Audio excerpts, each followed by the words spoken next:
O presidente Luiz Inácio Lula da Silva anunciou durante o 14º Encontro Nacional do Movimento dos Trabalhadores Sem Terra, em Salvador, um pacote de medidas para expandir a reforma agrária e criar mais assentamentos. O governo destinou 2,7 bilhões de reais para ações nessas áreas e claro que muita gente não gostou. Quem vai contar essa história pra gente é a Daiane Oliveira aqui no Plantão do Meteoro.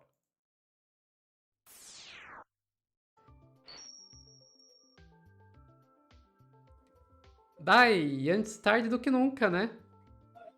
Entendeu, Sofia? A gente esperava, sei lá, 20 anos atrás essa ideia de reforma agrária, é uma ideia de que o Lula, de fato, ia conseguir fazer um processo mais igualitário, com muito mais respeito à terra, dando ali os benefícios que o MST merece, e não merecem porque o MST está ali do lado do Lula, não, porque eles fazem um trabalho fabuloso e porque nós precisamos utilizar as terras que estão aí sem uso. A gente tem terra, a gente tem pessoas, a gente tem um MST distribuindo alimentação de excelente qualidade, uma alimentação sem agrotóxico, a gente tem pequenos produtores aí trabalhando arduamente para fazer sua produção continuar, né, para crescer e continuar fazendo o seu trabalho de forma magnífica, enquanto essa galera está sofrendo com as mãos dos grandes agricultores do campo, sofrendo com diversas violências. Então, a gente precisa organizar. E quem é que organiza isso? O presidente da República, através de um processo de reforma agrária. É o mínimo. Eu esperei isso desde a primeira eleição do Lula, Sofia, não vou mentir. Mas parece que o Lula agora vai colocar em prática. Isso é uma guinada, tá? Não é ainda a solução do Brasil, mas é uma guinada. Ele vai colocar em prática. Vou te pedir, Sofia, para trazer o discurso do Lula. A gente pode em algum momento pausar, porque são uns 3 a 4 minutos. Mas olha que discurso maravilhoso. No Congresso do MST, ele estava aqui em Salvador, aqui na Bahia, ele veio especialmente para o Congresso, teve alguns diálogos fabulosos aqui, e ele resolveu aí segurar a mão do MST de forma que ele não vinha fazendo em outros momentos. Por favor, Sofia. Montado por Arapanema e pretendo também ir a uma cidade Andradina, em São Paulo, fazer duas coisas. A gente tem interesse de ainda este ano distribuir 300 mil embriões para melhorar a qualidade do rebanho leiteiro dos pequenos produtores rurais brasileiros que vivem da produção de leite. E isso é muito mais rápido do que a inseminação. E eu vou tentar fazer essa experiência, sabe, lá em Andradina, que também vamos tentar financiar uma fábrica de laticínio de leite em pó, uma fábrica de leite em pó aos pequenos produtores. Vamos satisfazer o companheiro Baggio e resolvido totalmente a questão da reforma agrária naquela terra da empresa do Paraná, Araupel, que há tantos anos esse moço briga para resolver, está resolvido uma parte, custou 584 milhões de reais para resolver uma briga dessa que vai assentar quase 3 mil pessoas. Mas eu sei que ainda falta muita coisa. E por isso vocês precisam compreender de que tudo acontece de acordo com a correlação das forças políticas existentes no nosso país. Nós precisamos estar convencidos de verdade. Se a gente não se envolver na política, se a gente não tomar consciência de que a gente precisa ter noção de que gostar da política não é gostar de coisa errada. Gostar da política é assumir a responsabilidade de definir o projeto que a gente quer para o nosso movimento, mas do projeto que a gente quer para o nosso país. Não adianta a gente sonhar muito e depois do resultado eleitoral coloca 574 deputados como bancada ruralista e apenas 2 sem terra eleitos como deputado federal. O Jean Daniel sabe como é difícil. O Valmir sabe como é difícil. Então é preciso que a gente comece a pensar corretamente na política. E eu fiquei muito feliz hoje, companheiro João Paulo, quando vocês me apresentaram um conjunto de companheiros do Sem Terra que vão ser candidatos nas próximas eleições. Graças a Deus, vocês tomaram a decisão de entrar na política, porque sabe qual é a desgraça de quem não participa da vida política? Vocês sabem qual é a desgraça de quem não gosta de política? É que é governado por quem gosta. Pois é, Sofia, acho que o Lula deu um recado muito claro, né? Muito claro. Tem bastante algumas coisa a coisas. falar sobre esse recado, mas vamos deixar você terminar a notícia. Tem uma coisa que é muito importante. A gente, atualmente no Brasil, tem cerca de 145 mil famílias acampadas à espera de terras. É um levantamento feito pelo INCRA, que tem informações justas do próprio governo e do MST. Só que não são só 145 mil famílias que precisam de terras no Brasil, essas estão acampadas. E o Lula ele compreende isso. O Lula vem trazendo, né, esse debate da reforma agrária, eu repito, tardiamente, concordo que antes tarde do que nunca. A meta do programa Terra da Gente, desse programa de assentamento do governo federal recente, é de que a gente tenha aí até 2026, até o final de 2026, 295 mil famílias assentadas com suas terras. Tem algumas outras ações em paralelas que estão sendo feitas, mas, Sophie, ainda é muito pouco, porque, volto a repetir, desde que, aí uma informação também do próprio INCRA, desde que o INCRA foi criado na década de 70 até a informação de 2021, 2022, dos últimos dados, 1,2 milhão de famílias foram assentadas em todo o país. Então, a reforma agrária ela caminha com um passo muito lento. Eu não sei nem se dá para a gente chamar de reforma agrária, inclusive, dessa forma que ela é extremamente lenta.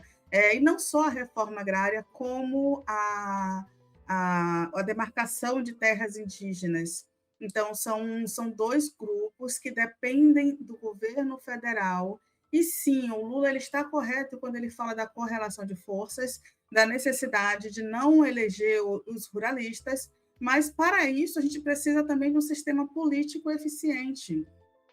Não é só culpa de quem vota nessas pessoas. É muito fácil dizer, mas as pessoas não sabem votar, e aí a gente tem a Simone Tebet, que é uma ruralista, no governo. Não é assim, não é só a pessoa não saber votar, nós temos todo um sistema que favorece que pessoas com dinheiro consigam ser eleitas, e essas pessoas elas investem pesado nisso. Muitas pessoas, inclusive, a realidade aqui do Norte, Nordeste e de interiores é uma realidade ainda do coronelismo, é uma realidade ainda de pressão política para a votação nessas pessoas. Ou você vota ou você morre, ou vai para a cidade. Tem interior da Bahia aqui, Sofia, que não pode ter oposição, porque oposição morre. Isso ainda é uma realidade ao redor do Brasil. Então, não basta dizer, olha, votem nas pessoas corretas. A gente precisa de muito mais do que isso, Lula. Mas é um avanço, Sofia, é um avanço. A gente, de fato, começa a avançar, sobretudo com o governo. Eu vou te pedir para trazer a matéria, né, do governo federal. O Planalto anuncia, o presidente anuncia a entrega da reforma agrária no 14º encontro do MST. Eu vi até um comentário aqui no chat, Sophie, que é aos 45 do segundo tempo, né? Mais ou menos isso. E aí o governo decidiu, nesse momento, que vai investir 2,7 bilhões para essa reforma agrária. E esse anúncio foi feito aqui no Parque de Exposições, durante o evento, quando o Lula fez o anúncio do programa Terra da Gente. Tem uma outra informação que aí eu acho alguém perguntou, acho que foi a Insanidade, perguntou, mas vai ser uma reforma agrária total? Não. Foram anunciadas a obtenção de terras por meio de compra de fazendas em São Paulo, Pernambuco, Pará, Maranhão, Sergipe, em milhares de hectares para assentamento de famílias que né, estão ali listadas para receber essas terras. Não vai acontecer ainda em todo o Brasil, então, mais uma vez, não vai ser a solução do país, mas é um avanço diante do que a gente tinha. E aqui a matéria também anuncia uma coisa, Sophie, de créditos, outras entregas que foram anunciadas na sexta-feira, também tem uma formalização de um contrato com a Caixa Econômica Federal para créditos habitacionais que soma 1 bilhão e 15 milhões, atendendo cerca de 10 mil famílias. Houve ainda um anúncio de 717 milhões do Orçamento Geral da União para crédito de instalações do INCRA, destinados a atender cerca de 60 mil famílias em todo o país, que são avanços necessários, de fato, para um programa de habitação melhor no nosso país, melhor, né, mais bem equipado. O INCRA mais bem equipado tende a ajudar melhor a população sem terra no país. E aí é importante que o Lula também dê uma olhadinha para o MSTS, né, a população sem teto também, nas comunidades de todo o nosso país. Mas é isso, Sofia. Eu gostei, depois de 20 e poucos anos, a reforma que eu esperava, quando eu nem votava ainda, parece que vai acontecer. Pois é, Dai, é bastante positivo, apesar de que é pouco e é tarde, vamos e convenhamos, é pouco e é tarde. Mas qualquer avanço nesse sentido é positivo. Agora eu vou dizer pra você, eu não gostei muito daquele discurso ali do Lula, não.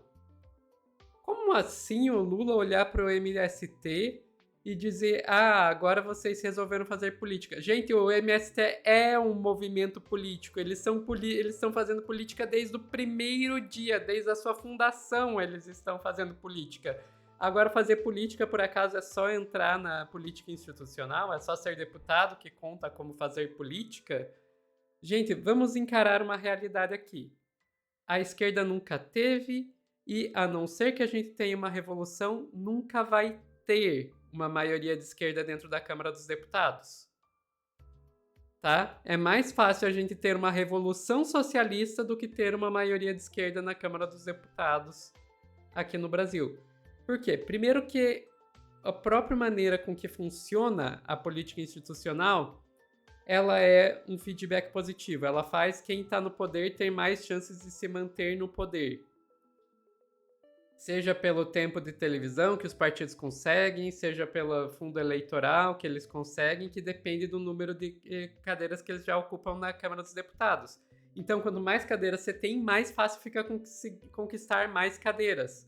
E daí você sai de uma ditadura militar onde os partidos de esquerda literalmente não existiam e toda a nossa Câmara dos Deputados era ocupada pela direita. O simples fato de ter alguém de esquerda dentro da Câmara dos Deputados já é um milagre.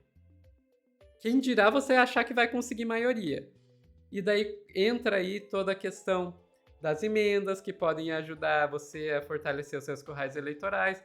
A Dai falou que no interior da Bahia você tem lugar que você não pode nem ter candidatura.